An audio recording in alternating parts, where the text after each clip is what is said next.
Good morning, students. Today we'll discuss polar representation of a complex number. What is polar representation? है ना, polar representation है क्या? देखो कोई भी रियल नंबर होता था, जब मैंने 2 और 7 ये रिप्रेजेंट करना है ना, ये रिप्रेजेंट करना है। कैसे रिप्रेजेंट करते हैं हम? ये क्या होती है एक्स एक्सिस, ये क्या होती थी वाई एक्सिस, है ना, और ये ओरिजिन होता था। इस पे हम इस नंबर को आसानी से रिप्रेजेंट कर सकते हैं। 2 और 7, मान लो यहाँ पे 2 है, यहाँ पे क्या है 7, तो पहले x का और ये y का 2 ये हो जाएगा नंबर। अभी मान लो p नंबर है, ये रिप्रेजेंट कर देते हैं। अब क्या आता है, बारी आती है कॉम्प्लेक्स नंबर्स की, है ना। कॉम्प्लेक्स नंबर क्या होता है? लेट अस सपोज, मैंने ये कह दिया आपको number complex number x plus iota y, ये भी बिल्कुल वैसे ही है, बिल्कुल ऐसे। आपने इसको कैसे रिप्रेजेंट करते हैं मैं बताता हूं आपको। नाउ व्हाट इज देयर, ये रियल एक्सिस होती है, ये क्या होती है real x axis. Real x axis ये क्या होती है imaginary x axis, imaginary y axis, sorry imaginary y axis. ये क्या है इमेजिनरी वाई एक्सिस, ये क्या है रियल एक्स एक्सिस। इमेजिनरी, ये क्या है इमेजिनरी वाई एक्सिस, है ना। इमेजिनरी वाई एक्सिस, ये क्या है रियल एक्स एक्सिस, है ना। मतलब यहाँ पे रियल नंबर आता है, यहाँ पे इमेजिनरी। अब ये x प्लस आयोटा y है ना। अब ये number z is equal to बिल्कुल ये x क्या है, x यहाँ पे लेंगे हम रियल एक्सिस का नंबर, y कहां पे लेंगे यहाँ पे लेंगे इमेजिनरी पे, बिल्कुल वैसे है ना। अब आप कहोगे देखो अब क्या है, मान लो मैंने यहाँ पे लिख दिया 2 प्लस 3 आयोटा, ये नंबर। अब कई बच्चे ये सोचते हैं सर अगर इसको x लेना है इसको y लेना है तो 2 3 रिप्रेजेंट कर दो ना, 2 3 रिप्रेजेंट कर दो। ठीक है, आपकी बात मान ली, ये हो सकता है, ठीक है। लेकिन ये जो 3 आयोटा है, ये 3 एक्चुअल में 3 क्या है, 3 रियल नंबर नहीं है, ये क्या है इमेजिनरी नंबर है। अब मान लो मैंने यहाँ पे हो सकता है ये आया हो z is equal to 2 plus √3 iota. अब ये ऐसे है, मान लो ये नंबर है कॉम्प्लेक्स नंबर, ये भी है तो ये भी कॉम्प्लेक्स नंबर, ये भी कॉम्प्लेक्स नंबर है। 2 प्लस √3 आयोटा को आप रिप्रेजेंट कैसे करोगे? 2 तो आपको दिख जाएगा यहाँ पे 2 है यहाँ पे, लेकिन √3 की वैल्यू तो हमें पता ही नहीं है ना। ये हमने 9th में सीखा था वैसे कि √3 को कैसे रिप्रेजेंट करना है, 9th क्लास में हमने सीखा हुआ है। लेकिन यहाँ पे वैसे तो ढूंढ नहीं सकते एग्जैक्ट वैल्यू ऑफ √3 की वैल्यू हम क्या लेते हैं 1.73 समथिंग ऐसा कुछ होता है ना इसकी वैल्यू। तो यहाँ पे मान लो 2 है 1 है, यहाँ पे 2 है, लेकिन इसकी एग्जैक्ट वैल्यू तो बहुत आगे आगे बड़ी, क्योंकि ये क्या है इरेशनल नंबर है। इरेशनल नंबर को रिप्रेजेंट कैसे करना है ये हमें एग्जैक्टली पता नहीं होता, या तो वो फिगर बना के 9th क्लास में जैसे करते थे वैसे, लेकिन अब यहाँ पे हम वैसे तो करेंगे नहीं, हमें तो रिप्रेजेंट करना है। तो इसके लिए जरूरत पड़ी हमें पोलर रिप्रेजेंटेशन की, किसको इन नंबर्स को रिप्रेजेंट करने के लिए, है ना, पोलर रिप्रेजेंटेशन की जरूरत पड़ी। उसके लिए हम ये क्या लेते हैं रियल एक्सिस, ये क्या लेते हैं इमेजिनरी वाई एक्सिस। अब इसमें क्या करेंगे, देखो इधर, अब मान लो ये नंबर है ना, मेरे ख्याल से समझ आ गया होगा ना आपको, मैंने ये बोला ना यहाँ पे क्या है, ये x एज इट इज लेना है, y एज इट इज लेना है ना। अगर कोई नंबर ऐसे आ गया जैसे मैंने बोला z is equal to 2 plus √3 iota, ऐसे नंबर आ गया तो उसकी रिप्रेजेंटेशन कैसे करेंगे ना। अब मान लो यहाँ पे एक नंबर लिया मैंने p, सपोज यहाँ पे क्या ले लिया p नंबर, है ना, इसको रिप्रेजेंट कर रहा है इस नंबर को, इसको x और y को। अब x इसका डिस्टेंस यहां से मैंने क्या ले लिया, इसका डिस्टेंस ले लिया यहां से, सपोज r, मैंने इसका डिस्टेंस क्या ले लिया r, है ना। अब और ये एंगल बनाता है इसके साथ क्या थीटा, क्या एंगल बना रहा है पॉजिटिव एक्सिस के साथ, क्या एंगल बना रहा है सपोज थीटा एंगल बना रहा है, ठीक है। अब ध्यान से देखो ये जो रिप्रेजेंटेशन है, मैंने इस नंबर को रिप्रेजेंट कर रहा है z is equal to x plus iota y, तो इसके कोऑर्डिनेट्स एक तरह से मैं क्या लिख सकता हूं x एंड y, ये x है ये क्या है y, है ना। अब मैंने अगर यहाँ पे एक देखो मैं बता रहा हूं आपको पोलर रिप्रेजेंटेशन होती क्या है ना, पोलर रिप्रेजेंटेशन ये होती है कि इसको रिप्रेजेंट करने से, है ना, इसको रिप्रेजेंट करना है √3 की। अब मेरे या तो मैं देखो 2 और √3 की एग्जैक्ट वैल्यू बताऊं, √3 की एग्जैक्ट वैल्यू हमें पता नहीं है, तो इसके लिए मैं इस पॉइंट को, मान लो ये पॉइंट P रिप्रेजेंट कर रहा है इस नंबर को, है ना, तो इसकी एग्जैक्ट लोकेशन मैं कैसे बता सकता हूं? अगर मैं आपको ये थीटा बता दूं, ये एंगल क्या बता दूं थीटा, एंड ये r बता दूं, ठीक है ना। पहले मैं आपको थीटा बताऊं कि ये नंबर है कहां पे। अब देखो ध्यान से देखो, ये नंबर है यहाँ पे P नंबर है ना, मैं आपको सिंपल 2 और 3 दे दूं तो आप ये सोचोगे सर ये P कहाँ पे आएगा, आप 2 यहाँ पे 1 और 2 इधर जाओगे, 2 यूनिट इधर जाओगे यहाँ पे, और 1 2 3 यूनिट इधर जाओगे, आप ऐसे ही करोगे। इस पॉइंट को ढूंढना है मुझे P की, ये पॉइंट कहाँ पे आएगा, ये पॉइंट आती है, तो आप 2 इधर जाओगे 3 इधर जाओगे और कहोगे सर ये नंबर 2 इधर 3 इधर, तो ये नंबर है, ये नंबर क्या है, इसकी लोकेशन ये है। लेकिन जब ऐसा नंबर आएगा 2 + √3 मतलब कॉम्प्लेक्स नंबर आएगा, उसकी लोकेशन कैसे बताऊंगा, उसकी लोकेशन देखो, आप x पे 2 पे जा सकते हो, आप ये नंबर 2 पे चले जाओगे इधर, लेकिन यहाँ पे √3 की एग्जैक्ट वैल्यू कहाँ पे होगी, इसकी वैल्यू तो इसके बीच में होगी 1 और 2 के बीच में, लेकिन कहाँ पे होगी that we can not tell. तो उसके लिए मैं दूसरा ये क्या बता दूं आपको, देखो ये नंबर P, मैं आपको ये हम आपको ये बताएंगे कि यहाँ पे क्या है, नंबर पॉइंट P कहाँ पे है, we have to find out ना। एक तो मैं आपको इसका डिस्टेंस बता दूं, यहाँ ओरिजिन से इतना डिस्टेंस है, ओरिजिन से r डिस्टेंस है, ये बता दिया। फिर हम ये बताएंगे आपको कि ये एंगल कौन सा बना रहा है इसके साथ कौन सा एंगल बना रहा है। अगर मैं आपको ये बता दूं ये इसके साथ क्या थीटा एंगल मान लो 30 है या 40 है, 30 डिग्री एंगल बना रहा है, 30 डिग्री आप ऐसे जाओ, 30 डिग्री है ना, पॉजिटिव एक्सिस के साथ 30 डिग्री, और फिर इसकी वो क्या लेनी है, लेंथ, r इसकी हमने क्या लिया है, लेंथ, और r कितनी है 3 है जी, r कितनी है 3। पहले तो आप यहाँ से 30 डिग्री एंगल बना दोगे, फिर यहाँ पे क्या हो जाएगा 30 r की लेंथ मान लो 3 है, तो इसको मैं 3 यूनिट काट सकता हूँ, 3 सेंटीमीटर या कुछ भी जो भी उसकी यूनिट होगी यहां तक, तो ये पॉइंट हो जाएगा क्या P है ना, तो then this point will be P। मतलब आपको मुझे आपको क्या बताना पड़ेगा, r एंड थीटा बताना पड़ेगा। जैसे यहाँ पे x और y थे तो यहाँ पे मुझे r और थीटा बताना पड़ेगा। r है क्या, ये इसके पोलर कोऑर्डिनेट्स हैं, ये क्या है इसके पोलर कोऑर्डिनेट्स, r और थीटा, इसको बोलते हैं पोलर कोऑर्डिनेट्स, पोलर कोऑर्डिनेट्स है ना, ये बताना पड़ेगा। r मतलब उसकी लेंथ कहां से, ओरिजिन से, और थीटा मतलब कितने एंगल पे, ये एंगल कितना है, पॉजिटिव एक्सिस के साथ कौन सा एंगल बना दिया, देन आप इसकी लोकेशन बता सकते हो ना। अब ये आएगा कैसे r और थीटा, सुनो इधर ध्यान से। अब हमने पढ़ा था मॉडुलस है ना, मॉडुलस पढ़ा था इससे पहले, कॉम्प्लेक्स नंबर हमने स्टार्ट किया था। मॉडुलस का मतलब क्या होता है, मान लो z मॉडुलस √x² + y², ये √a² + b² भी होता है ना, मतलब एक ही बात है। कभी तो z को हम ऐसे भी रिप्रेजेंट कर सकते हैं अयोटा y, और कभी हम ऐसे कर सकते हैं a + अयोटा b है ना। अगर ये है तो इसका मॉडुलस ये हो जाएगा, अगर ये है तो x² + y² हो जाएगा, एक ही बात है। नाउ ये r है, ये क्या है थीटा। अब सुनो ध्यान से, अब सुनो इधर है ना, अब ये इसके कोऑर्डिनेट्स क्या है, x एंड y है ना, ये कितनी दूर है यहां से x है, इसका मतलब x कोऑर्डिनेट का मतलब ये होता है distance from the y axis, और y का मतलब क्या है, यहाँ पे y कोऑर्डिनेट का distance from the x axis, ये क्या है y है ना। अब मैंने x की वैल्यू निकालनी है, मान लो क्या निकालनी है, x की वैल्यू। देखो इधर मैंने यहाँ पे क्या लगा दिया, मैंने कहा बेटा cos theta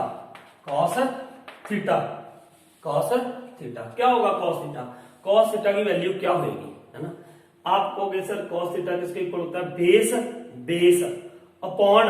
base upon hypotenuse है ना, बेस अपॉन हाइपोटेन्यूज। तो ये क्या हो जाएगा, बेस क्या है यहाँ पे x, हाइपोटेन्यूज क्या लेते हैं हम r, तो ये इसको साथ क्या हो जाएगा क्रॉस मल्टीप्लाई, तो ये क्या आ गया r cos थीटा =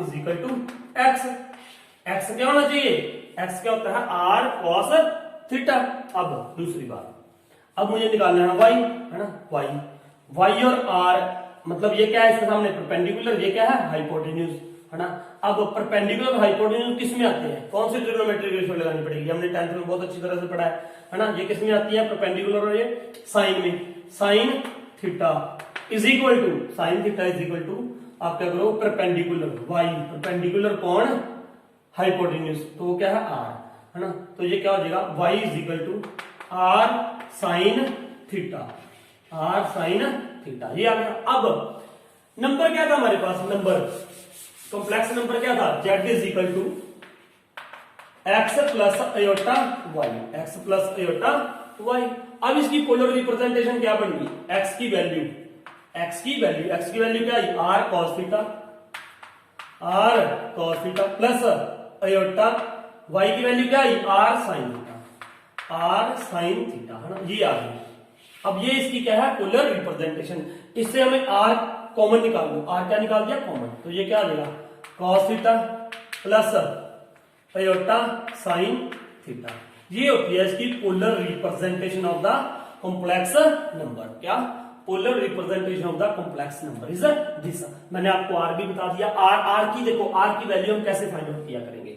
दो मेथड है, एक मैं यहाँ पे मेथड रिप्रेजेंट करूंगा आपको। यहाँ पे आर देखो, ये हाइपोटेन्यूज है, इसमें इन तीनों में क्या रिलेशन है, ये राइट एंगल ट्रायंगल है, तो ये क्या हो जाएगा आर। देखो आर में सीधा ऐसे फाइंड आउट कर लिया करेंगे, हालांकि बुक में किसी और तरीके से, लेकिन आप इससे ऐसे करो, इससे आसान हो जाता है। R square is equal to x square plus Y square, यही होएगा। Hypotenuse square is equal to perpendicular square plus base square है ना।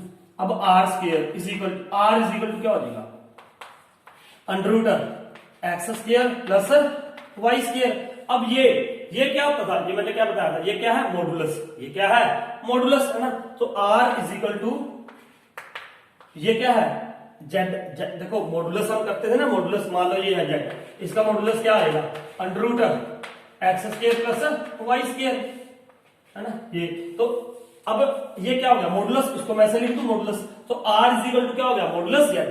तो यहां पे हम ये भी लिख देते हैं r is equal to modulus z है ना। और आर की वैल्यू कैसे फाइंड आउट होया करेगी, आप बिल्कुल ऐसे देखो, आर किसके इक्वल आ रहा है under root x square plus Y square, और ये क्या है मॉडुलस, ये क्या है इसका मॉडुलस। तो आप मॉडुलस निकाल के उसको क्या लिख दोगे आर लिख दोगे, दैट इज व्हाट आर। और आर एक्चुअल में है क्या distance of A point from the origin है ना, distance of A point from the origin है ये। तो जहां आप ये कह दो ना डिस्टेंस, और इसकी लेंथ कह सकते हो आप, length of line which represent, length of the line which represent the distance of A point from the origin, ये कह सकते हो लेंथ है उसकी ना। तो आर, तो ये क्या हो जाएगा मॉडुलस जेड। तो ये थी इसकी पोलर रिप्रेजेंटेशन। अब मैं आपको नाउ वी विल लर्न कि हम थीटा कैसे निकालेंगे है ना, थीटा कैसे निकालेंगे, और आर मैंने बता दिया आपको कैसे निकालना। R is equal to under root x square plus Y square है ना। एक और भी फॉर्मूला बताऊंगा, वो मैं यहीं पे बताता हूँ आपको। जैसे मैंने ये लिखा ना at r cos theta is equal to x, y is equal to r sine theta, ये देखो इधर यहीं पे बता रहा हूं मैंने, r sine theta is equal to y है ना। अब इसको क्या मान लो फर्स्ट, इसको क्या मान लो सेकेंड। अब क्या करो स्केयरिंग, एड पहले squaring on both side and then add it, squaring on both side and add it. देखो इधर ये क्या आ जाएगा r square cos square theta is equal to x square, ये क्या आ जाएगा r square sine square theta is equal to y square. आना वही है वही है ना। तो ये देखो इनको ऐड कर दो, पहले मैंने क्या कर दी स्केयरिंग ऑन बोथ साइड, फिर अब इनको क्या कर दो ऐड, ये क्या है third, this is what fourth. अब इनको क्या कर दो ऐड कर दो, तो r square cos square theta plus Y square sine square theta is equal to ये तो लिख लो यार, ये दिखाई दे रहा है आपको, r square cos square theta plus r square sine square theta is equal to x square plus Y square. अब आर स्क्वायर यहां से देखो, आर स्क्वायर यहां से क्या निकल जाएगा कॉमन निकल जाएगा ना, आर स्क्वायर था यहाँ पे ना, आर स्क्वायर कॉमन निकल गया, cos square theta plus sine square theta वो क्या होता है 1, तो r square is equal to क्या रह जाएगा उधर x square plus Y square. तो आर इज इक्वल टू क्या हो गया under root x square plus Y square. वही तो बात बन गई बेटा, देखो वही बात बन गई कि नहीं बन गई है ना। आर इज इक्वल टू ये क्या होता है मॉडुलस, और मैंने वो आपको बता दिया कैसे होता है, ये भी मैं निकाल सकता है यहाँ पे क्या पाइथागोरस थ्योरम निकाल के ना। तो अब हम सीखेंगे थीटा कैसे निकालना है। Now we are talking about theta है ना। थीटा है क्या, देखो थीटा के दो नाम है, तो इसको क्या बोलते हैं थीटा को एम्पलीट्यूड भी कहते हैं, याद रखना एम्पलीट्यूड, एम्पलीट्यूड और argument, a r g u m e n t, argument भी कहते हैं ना, एम्पलीट्यूड भी कहते हैं आर्ग्यूमेंट। कई बार आपको सीधा क्वेश्चन आएगा फाइंड द आर्ग्यूमेंट और फाइंड द एम्पलीट्यूड है ना। ये होता क्या है, ये मैंने अभी आपको बताया था थीटा क्या होता है, what is the meaning of theta. मतलब पी है, ये रिप्रेजेंट कर रहा है किसको, एक कॉम्प्लेक्स नंबर को। ये एक लाइन है, डिस्टेंस है मान लो कहां से ओरिजिन से, किसका एक कॉम्प्लेक्स नंबर का है ना, जो पी इस पॉइंट पी का, पी क्या है रिप्रेजेंट कॉम्प्लेक्स नंबर और इसका डिस्टेंस है ओरिजिन से। और ये जो लाइन, ये लाइन जो एंगल बना रही है किसके साथ, positive direction of x axis के साथ। ये पॉजिटिव डायरेक्शन है, इसको क्या कहते हैं, पॉजिटिव डायरेक्शन, क्योंकि पॉजिटिव नंबर होते हैं, यहाँ पे नेगेटिव। तो ये क्या है, थीटा। थीटा क्या है, थीटा को कहते हैं तो क्या है, एम्पलीट्यूड और आर्गुमेंट। और ये होता क्या है, वो लाइन, जो लाइन किसको रिप्रेजेंट, देखो पॉइंट है पी, उस पॉइंट पी का डिस्टेंस फ्रॉम द ओरिजिन, है ना, एक लाइन है, वो लाइन जो एंगल बना रही है किसके साथ, पॉजिटिव डायरेक्शन ऑफ एक्सिस के साथ, उसको एंगल को क्या कहते हैं, थीटा। वो एंगल होता है थीटा, है ना। यहां पे अगर मैं थीटा बोलूंगा आपको भी थीटा क्या है ना, तो वो इस एंगल, जो ये एंगल बनेगा, जरूरी नहीं है थीटा बनेगा, कुछ भी नाम कुछ भी दे सकते हैं इसको, उस एंगल को क्या कहते हैं, एम्पलीट्यूड और आर्गुमेंट। दोबारा सुन लो, एम्पलीट्यूड का मतलब ये होता है कि वो एंगल जो एंगल कौन सा एंगल, जो ये लाइन, कौन सी लाइन, ये पॉइंट क्या है, पी। पी किसको रिप्रेजेंट कर रहा है, Z is equal to x plus iota y को, ठीक है। इसकी रिप्रेजेंटेशन जो है, ये पोलर रिप्रेजेंटेशन है, ये पॉइंट, इस पॉइंट का डिस्टेंस ओरिजिन से क्या है, ओपी, है ना, आर कहते हैं हम इसे, है ना, क्या कहते हैं, आर कहते हैं इसको, है ना। तो आर है, ये जो लाइन है ओपी, है ना, ओपी, ये जो एंगल बनाती है किसके साथ, पॉजिटिव डायरेक्शन के साथ, उसको कहते हैं, उस एंगल को कहते हैं एम्पलीट्यूड और आर्गुमेंट। जनरली हम इसमें क्या यूज करते हैं, थीटा, है ना, ये था थीटा, ये एम्पलीट्यूड भी कहते हैं और आर्गुमेंट भी कहते हैं। अब ये जो थीटा होता है, ये ध्यान रखना आपने, थीटा की वैल्यू ऑलवेज लाई करेगी किसके बीच में, greater than minus pi, greater than equal to minus pi and less than equal to pi, less than equal to pi, less than equal to less than pi, minus pi और pi के बीच में value लाई करेगी इसकी हमेशा, है ना। ये less than equal to पाई भी हो सकता है ना, वो यहां पे भी आ सकता है, ठीक है। ये अब आपने कभी भी अगर ये, इसको कहते हैं, इसकी जो थीटा की वैल्यू इसके बीच में लाई करते हैं उसको कहते हैं प्रिंसिपल आर्ग्यूमेंट। क्या कहते हैं, प्रिंसिपल आर्ग्यूमेंट, प्रिंसिपल आर्ग्यूमेंट। ये इसलिए बता रहा हूं मैं क्योंकि ना कई बार थीटा की वैल्यू पाई से बाहर भी चली जाती है।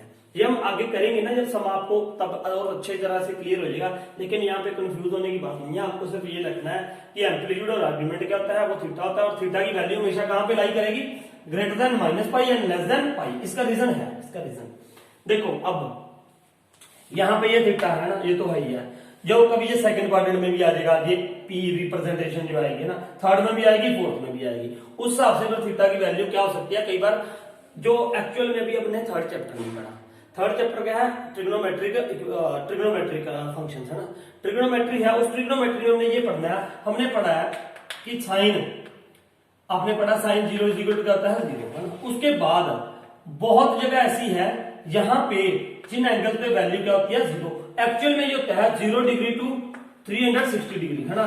इसके बाद साइन की वैल्यू, साइन हो, कॉस हो, टेन हो, इसकी वैल्यूज क्या होती है, रिपीट होनी शुरू होती है। रिपीट होने का मतलब ये है कि साइन 0 सिर्फ 0 डिग्री पे नहीं होता, साइन 0 डिग्री पे नहीं होता, बहुत वैल्यूज है यहाँ पे 0 ही रहेगा। जैसे 180 पे भी 0 रहता है, 360 पे भी 0 रहता है, ऐसे रिपीट होनी शुरू होती है। अब आपको तो हमने अभी तक ये पढ़ा है कि साइन 30 की वैल्यू क्या है, 1/2।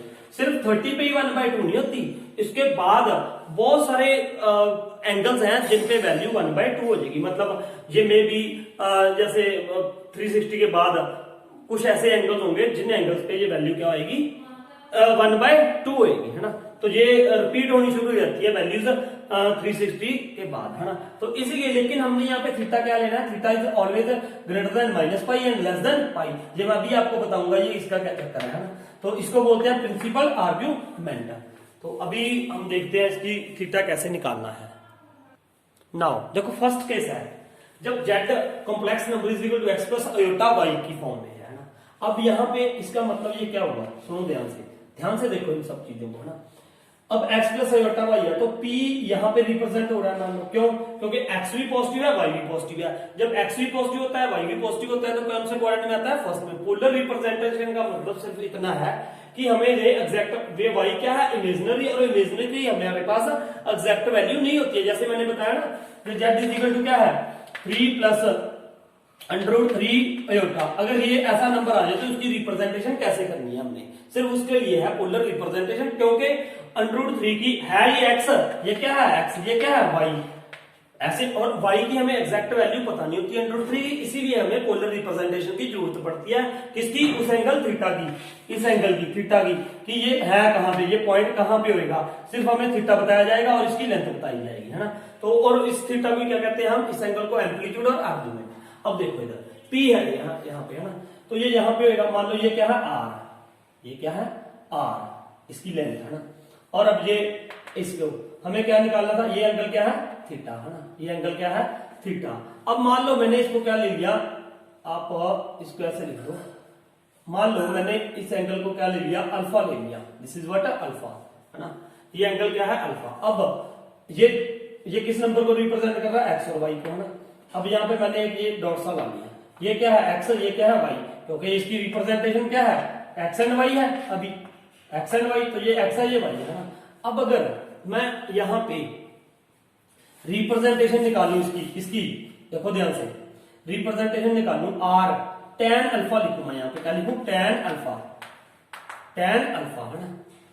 मुझे थीटा एक्चुअल में ये मैंने एंगल क्या मान लिया, थीटा, है ना, ये एंगल क्या मान लिया, थीटा। अब tan alpha is equal to क्या होगा, देखो perpendicular over base y upon x, ये क्या है, y upon x.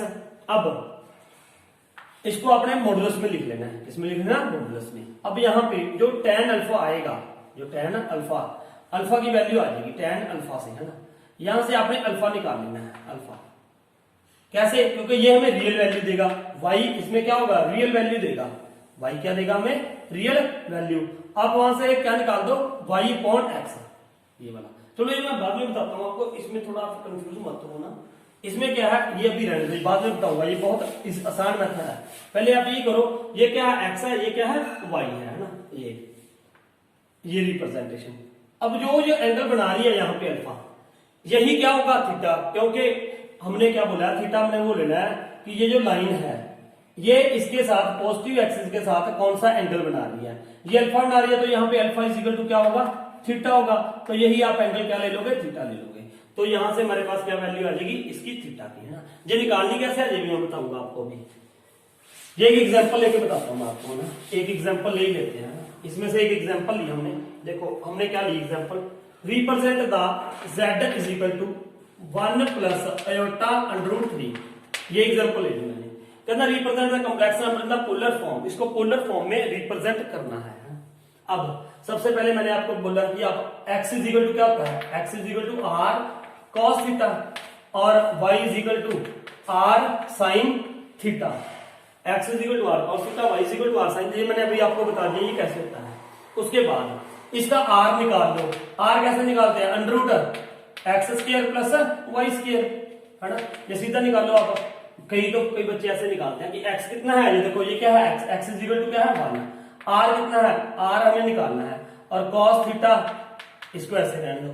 Now r is equal to ये लिख दिया हमने, तो now y is equal to, y है कितना बेटा, y what is value of y, देखो ध्यान से देखो y कितना है, y कितना है √3, इसको कंपेयर करना है ना हमने इसके साथ x और y, है ना, √3 is equal to r sin theta. अब क्या कर दो, स्क्वेयरिंग ऑन बोथ साइड, ये क्या आ जाएगा 1 is equal to r square cos square theta, है ना, फिर स्क्वेयरिंग ऑन बोथ साइड, यहाँ पे क्या आ जाएगा 3 is equal to r square sin square theta. अब क्या कर दो, इसको मान लो फर्स्ट इक्वेशन, इसको क्या ले लो second, add first and second, add first and second. अब ये क्या हो जाएगा 1 plus 3 is equal to r square cos square theta plus r square sin square theta. अब 3 प्लस 1 क्या हो गया 4, तो यहाँ पे r स्क्वायर, यहाँ पे क्या आ जाएगा ब्रैकेट में cos square theta plus sin square theta, ये क्या होता है 1, तो r square is equal to क्या रह गया 4, तो r इज इक्वल टू क्या आ गया हमारे पास प्लस माइनस 2 आ गया। लेकिन नेगेटिव हमने लेना नहीं है, क्योंकि r क्या है, r ये लेंथ होती है, इसकी लेंथ हमेशा क्या लेते हैं हम positive, r is equal to 2 रह गया। एक तो आपने इतना बड़ा किया जी, है ना, एक मैंने आपको सीधा बताया था कि r इज इक्वल टू, अभी बताया ना मैंने, r is equal to modulus z के बराबर होता है, r इज इक्वल टू क्या होता है मॉडुलस z के बराबर होता है ना। तो आप मॉडुलस z निकाल दो, मॉडुलस z कैसे निकालोगे, √x² प्लस y², तो x कितना था 1 और 1 प्लस y कितना था इसका √3 का क्या आ जाएगा 3, तो ये क्या आ गया 4 का क्या आ जाएगा 2, ऐसे भी 2 आ रहा है, ऐसे भी 2, आप ऐसे निकालो, बस सिंपल सा इतना था, सिर्फ इस इतने में काम चल रहा है तो हम क्यों करेंगे इतना सारा, है ना। तो क्योंकि वही वैल्यू हमें पता होना चाहिए कैसे है, तो ये आप निकाल दोगे आर, है ना। तो बिल्कुल करेक्ट होगा ये ऐसे निकालना हमने। उसके बाद अब यहाँ पे क्या लिखूंगा वैल्यू, है ना। अब हमने क्या निकालना था, थीटा, मतलब एम्पलीट्यूड निकालना है और उसकी पोलर रिप्रेजेंटेशन लिखनी है। तो ये देखो एक्स कितना है 1, एक्स कितना है 1 इज इक्वल टू आर कितना है 2 कॉस थीटा, है ना, कॉस थीटा। मैं यहाँ पे करके दिखाता हूँ आपको, ये आपने कर लिया होगा नोट, है ना मेरे ख्याल से। आर तो हमारा पता लग गया आपको। अब देखो इधर मैं इसको रब कर रहा हूँ यहाँ पे। अब क्या है, मुझे क्या निकालना है, थीटा। देखो इधर ध्यान से, थीटा का भी मैं एक और मेथड बताऊंगा आपको। पहले आपको बड़ा मेथड बता रहा हूं मैं, उसके बाद आपको एक और मेथड बताऊंगा सिंपल सा। अब देखो R 1 is equal to 2 cos theta, है ना, कॉमा यहाँ पे √3 आर कितना था 2 साइन थीटा। अब यहाँ पे cos theta is equal to क्या आ जाएगा 1/2 आ जाएगा ना, 1/2 आ जाएगा। यहाँ पे sine theta is equal to क्या आ जाएगा, साइन थीटा इधर ही रह गया √3/2। अब आपने ये देखना है, देखो ये थीटा की कौन सी वैल्यूज के लिए 1/2 आएगा, 1/2 आएगा। यहां पे भी थीटा की कौन सी वैल्यू के लिए √3/2 आएगा।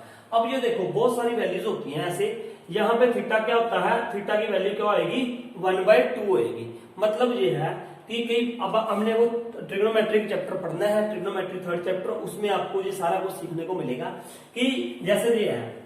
अब साइन 30 की वैल्यू क्या होती है 1/2।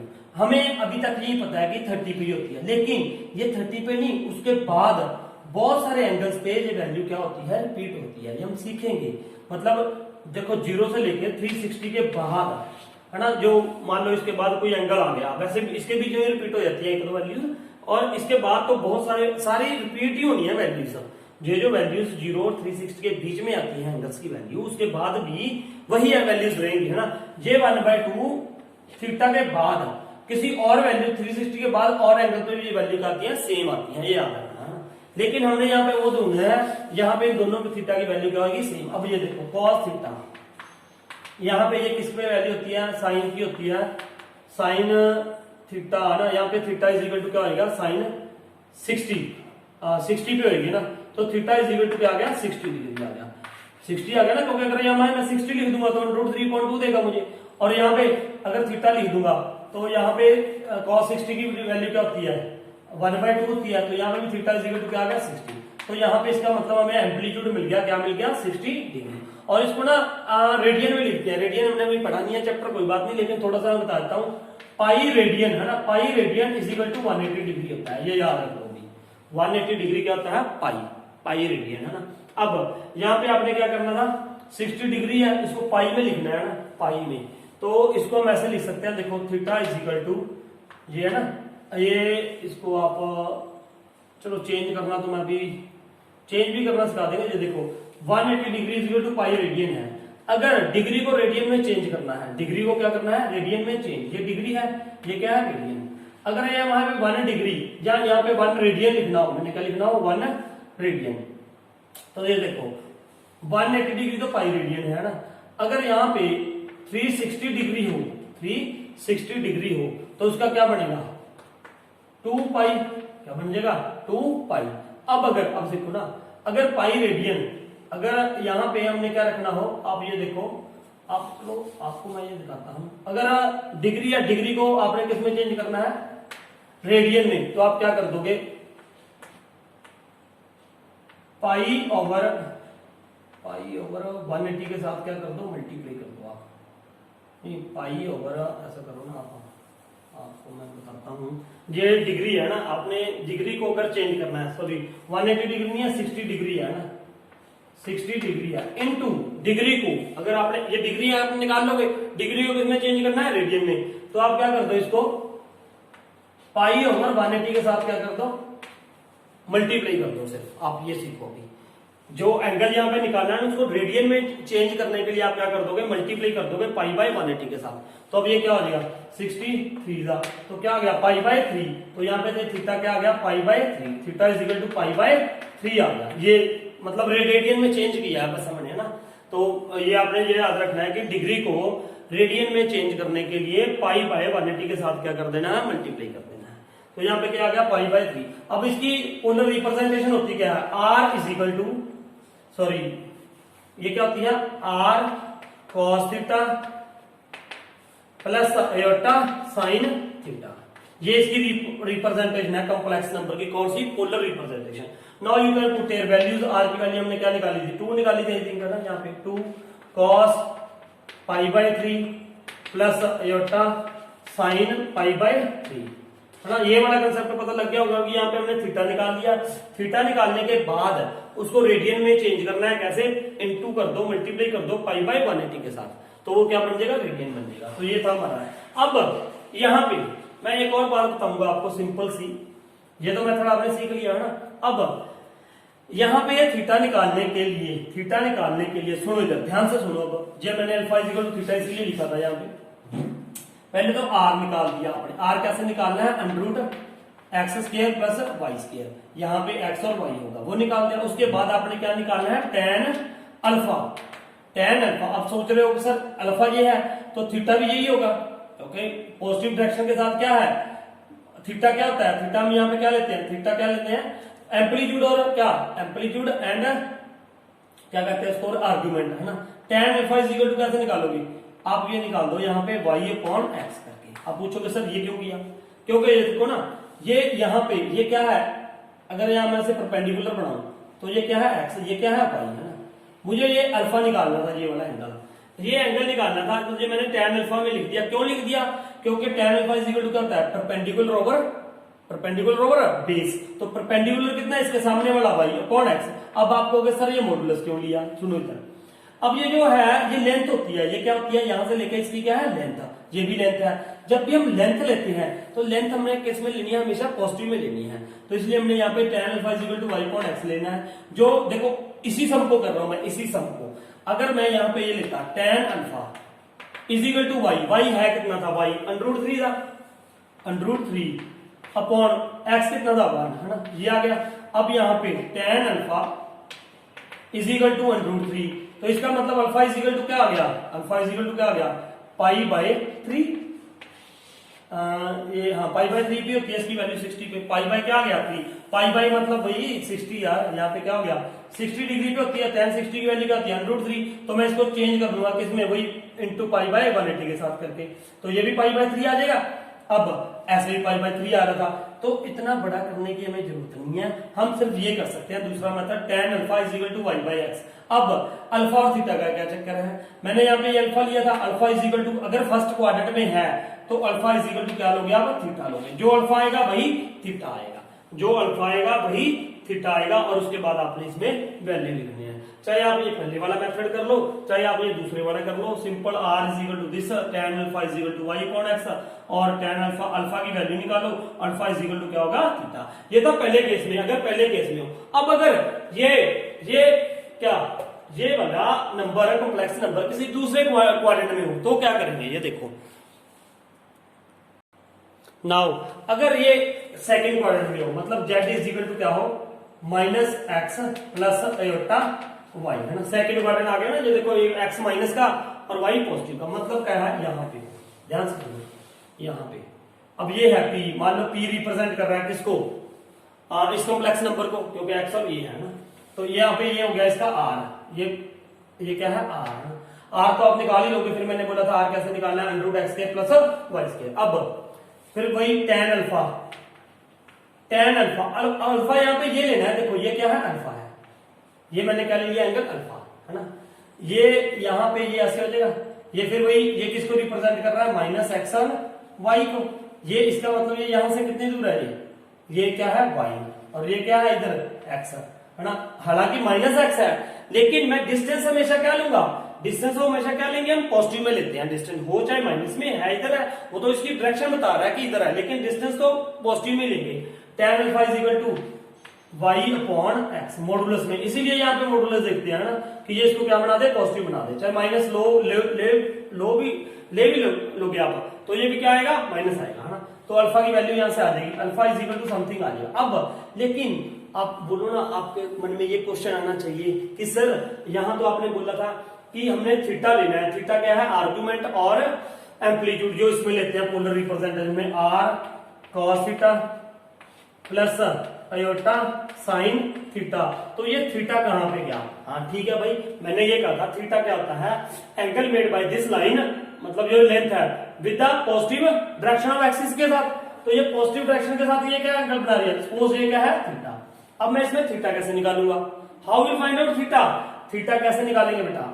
अल्फा इज इक्वल टू, देखो थीटा कैसे निकालना है? अल्फा आ गया हमारे पास, अल्फा एंगल तो यहां से निकल जाएगा जो भी कुछ आएगा। अब थीटा क्या होगा इसमें? थीटा सुनो ध्यान से, पाई माइनस अल्फा, पाई माइनस क्या कर दो? अल्फा कर दो। यहाँ पे थीटा इज इक्वल टू क्या लिखा था मैंने? अल्फा। यहाँ पे अल्फा निकाल के आपने बिल्कुल वैसे ही निकालना है, tan alpha is equal to Y upon X, और अल्फा निकल गया। उसके बाद थीटा कैसे निकालना है? Pi minus alpha. क्यों? क्योंकि ये देखो ना, ये है एंगल थीटा और ये क्या है? अल्फा। और ये पूरा कितना है बेटा? पूरा कितना है? यहां से लेके यहां तक कितना है? ये पाई। पाई में से ये निकाल दो तो पीछे क्या रहेगा? थीटा रहेगा। तो ये क्या हो गया? Theta is equal to pi minus alpha. अगर अब आपने क्या देखना, अगर ये सेकंड क्वाड्रेंट में है ना, अब थर्ड में अगर क्या हो? थर्ड में, बाकी सारा बिल्कुल सेम है वैसे। अगर जेड क्या है? Z is equal to minus X minus Y iota, है ना, माइनस अयोटा वाई। तो क्या होगा? देखो इधर ध्यान से देखो। अब आपको एक और बात ध्यान से समझ आएगी। मान लो अब यहाँ पे P है ना, ये क्या है? P। अब ये है यहाँ पे, है ना। अब मैंने क्या ले लिया? देखो ध्यान से, यहाँ पे ये एंगल क्या ले लिया हमने? अब ये एंगल क्या ले लिया मैंने? अल्फा मान लो। ये एंगल क्या ले लिया? Alpha. This angle is what? Alpha. लेकिन अब आप ये कहोगे सर यहाँ पे कि ये हमने लेना तो क्या था? ये पूरा एंगल लेना था, ये पूरा एंगल लेना था, ये वाला पूरा एंगल लेना था, है ना। तो ये देखो इधर, अब मैंने आपको कहा था थीटा आपने हमेशा क्या लेना है? थीटा आपने हमेशा क्या लेना है? ये अल्फा लिया मान लो मैंने, है ना, ये वाला अल्फा एंगल ले लिया, जो फिर मैं वैसे ही वो कर दूंगा वाई और एक्स वाला, है ना, tan अल्फा निकाल दूंगा। लेकिन यहाँ पे हम ये एंगल लेंगे और ये उल्टा एंगल क्या होता है? माइनस में लेते हैं हम। ये एंगल क्या लेते हैं? माइनस में। ध्यान से रखना, इधर को एंगल क्या होता है? माइनस में होता है ना। अब ये पूरा ये मान लो आपने अल्फा निकाल लिया, ऐसे अल्फा यहां से निकाल दोगे आप, फिर हमें तो ये थीटा लेना है ना। अब आप ये सोचो सर थीटा ये क्यों नहीं लेना? ये थीटा क्योंकि मैंने ये बोला था आपने प्रिंसिपल आर्ग्यूमेंट लेना है। प्रिंसिपल ये देखो, अगर मैं ये थीटा लूंगा तो ये यहां तक क्या है? पाई, और ये पाई के बाहर, तो पाई से बड़ा हो गया। मैंने ये बोला था पाई से बड़ा नहीं होना चाहिए, ये क्या होना चाहिए? थीटा हमेशा क्या होना चाहिए? Greater than minus pi, less than equal to pi. इसके बीच में, मतलब उसकी इसको कहते हैं प्रिंसिपल आर्ग्यूमेंट। जब प्रिंसिपल एम्पलीट्यूड, आपने थीटा की वैल्यू कम लेनी है। अब थीटा क्या होता है? ये लाइन इसके साथ ये एंगल बना रही है, ये क्या होगी? पॉजिटिव, मतलब पाई से बड़ा हो गया, इसलिए मैं ये नहीं लूंगा। तो कौन सा लूंगा? ये लूंगा। अब ये एंगल कैसे निकाले? अब ये यहां से लेके यहां तक क्या है? Minus pi. क्या है? Minus pi. तो अब माइनस पाई है और ये थीटा लेना है, ये भी इसमें क्या लेते हैं हम? माइनस में। तो ये क्या ले लोगे? अब यहाँ पे थीटा इज इक्वल टू क्या लेना है? देखो यहाँ पे पाई माइनस अल्फा था, अब यहाँ पे क्या आ जाएगा? अल्फा माइनस पाई। ये याद रखना। अब इसमें क्या आ जाएगा? अल्फा माइनस पाई। ठीक है, तो आप यहाँ पे ये एंगल ले लोगे, अल्फा माइनस पाई लोगे। ये बात याद रखना। ये कैसे आया? सुनो ना इधर, ये यहां से यहां तक क्या है? माइनस पाई, और ये क्या आ गया? अल्फा आ गया। अल्फा में से क्या कर दिया हमने? सॉरी पाई, अल्फा में से माइनस क्या कर दिया? पाई कर दिया। तो यहाँ पे क्या कर लोगे आप? अल्फा माइनस पाई ले लोगे इसमें, है ना। अब दूसरी बात, फोर्थ, अगर ये क्या आ जाए? फोर्थ क्वाड्रेंट में आ जाए। अगर किस में आ जाए? फोर्थ क्वाड्रेंट में आ जाए। फोर्थ क्वाड्रेंट का मतलब ये देखो इधर, अब यहाँ पे आ गया P, ये पॉइंट यहाँ पे आ गया, तो ये क्या लोगे यहाँ पे, है ना। तो ये इधर को लेना है ना एंगल, तो ये क्या होता है? नेगेटिव। अब यही अल्फा ले लोगे, और लेकिन थीटा क्या लोगे? थीटा इसमें क्या लेना है आपने? Minus alpha. थीटा क्या लेना है? Minus alpha. जो भी अल्फा एंगल आएगा, और अल्फा निकालना कैसे है? tan alpha is equal to Y upon X लेना है। ये बात आपको समझ आई है ना। इधर को हम क्या लेते हैं? पाई लेते हैं, माइनस पाई। इधर की तरफ हम क्या लेते हैं? Minus pi. और ये क्या हो जाएगा? माइनस पाई, है ना। और ये देखो, ये तो हम इधर को ही ले रहे थे, ये क्या ले रहे थे? इधर को ही अल्फा, है ना। ये तो पॉजिटिव डायरेक्शन में ऐसे, लेकिन ये क्या है? इधर को पाई। तो पाई में से अब माइनस पाई है ना, माइनस पाई, तो ये एंगल कितना हो जाएगा? इसमें से ये इसको प्लस कर दो, है ना। ये क्या था? माइनस पाई, और ये क्या है? अल्फा। तो अल्फा में से ये हमने करके ये क्या कर दिया, अल्फा माइनस पाई एंगल आ गया ये हमारे पास, ये एंगल रह गया थीटा, है ना। इसमें अगर थर्ड क्वाड्रेंट में है तो हम थीटा क्या लेंगे, अल्फा माइनस पाई लेंगे, और अगर फोर्थ क्वाड्रेंट में है तो क्या लोगे, थीटा माइनस अल्फा, क्योंकि ये एंगल अल्फा है, ये एंगल क्या है, थीटा। लेकिन थीटा हम उल्टी डायरेक्शन में ले रहे हैं, इसमें ले रहे हैं ना थीटा, हम क्या ले रहे हैं, ऐसे ले रहे हैं, ठीक है। तो ये क्या हो जाएगा, theta is equal to alpha ले हो गया। तो ये था हमारा आज का ये, मतलब ये कैसे लेते हैं, है ना। तो ये याद रखना आपने, अगर फर्स्ट क्वाड्रेंट में है तो alpha is equal to theta, अगर सेकंड क्वाड्रेंट में है तो theta is equal to pi minus alpha, अगर थर्ड क्वाड्रेंट में है तो theta is equal to alpha minus pi, और अगर फोर्थ में है तो theta is equal to minus alpha. और अल्फा कैसे निकालना है, tan alpha is equal to modulus y upon x, ये हमने ये ऐसे लेना था। अब मैं इसकी आपको बिल्कुल समरी बताऊंगा, बिल्कुल शॉर्ट में, है ना। मान लो आपने, टॉपिक हमारा सिर्फ ये था कि पोलर रिप्रेजेंटेशन कैसे लिखनी है, पोलर रिप्रेजेंटेशन, है ना, कैसे करनी है। पोलर रिप्रेजेंट का मतलब ये होता है r cos थीटा प्लस, या ब्रैकेट में लिख दो, है ना, polar representation aorta sine theta, है ना। ये है हमारी प्रॉब्लम होती है, एक तो थीटा निकालने की, एक आर की। आर आपने कैसे निकाल देना है, are is equal to under root x square plus Y square, ये आर निकल जाएगा। उसके बाद आती है प्रॉब्लम थीटा की। थीटा को क्या कहते हैं, एम्पलीट्यूड या आर्ग्यूमेंट। अब देखो इधर, अगर पहले क्वाड्रेंट में है तो पहले आपने क्या निकालना है, सुनो, tan अल्फा क्या लिखना है, is equal to Y upon x, ये लिखोगे आप, ठीक बात, ठीक है, बिल्कुल सिंपल सा। पोलर रिप्रेजेंटेशन कैसे करनी है, पहले आर निकाल दिया, फिर tan alpha is equal to Y upon x. ये वाई और एक्स क्या है, मान लो यहाँ पे जेड नंबर है -3 प्लस अयोटा अंडर रूट 3, ये है ना। एक्स की वैल्यू आप क्या लोगे, -3, वाई की वैल्यू क्या लेनी है, अंडर रूट 3। इसमें से निकाल के अल्फा आ जाएगा, क्या आ जाएगा, अल्फा आ जाएगा। अल्फा मान लो जी आ गया 30 डिग्री, अल्फा क्या आ गया 30 डिग्री। उसके बाद आपने ये देखना है कि ये जो नंबर है ये कौन से क्वाड्रेंट में है, ये कौन से क्वाड्रेंट में है।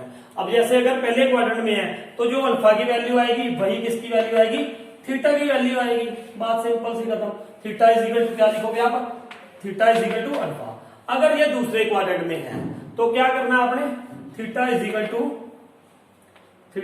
टू पाई माइनस अल्फा, ये करोगे आप अगर दूसरे क्वाड्रेंट में है। अगर थर्ड क्वाड्रेंट में है तो थीटा इज इक्वल टू क्या आ जाएगा, अल्फा माइनस पाई, ठीक है, थीटा की वैल्यू आप ये लिखोगे, ठीक है। अगर चौथे क्वाड्रेंट में है तो theta is equal to minus alpha, theta is equal to minus alpha, जो भी अल्फा की वैल्यू आएगी उसके साथ माइनस लगा दोगे। और यहाँ पे थीटा की पहले क्वाड्रेंट में है तो जो अल्फा की वैल्यू है वही थीटा की आ जाएगी। और अगर सेकंड क्वाड्रेंट में तो जो अल्फा की वैल्यू है वो पाई में से माइनस कर दोगे।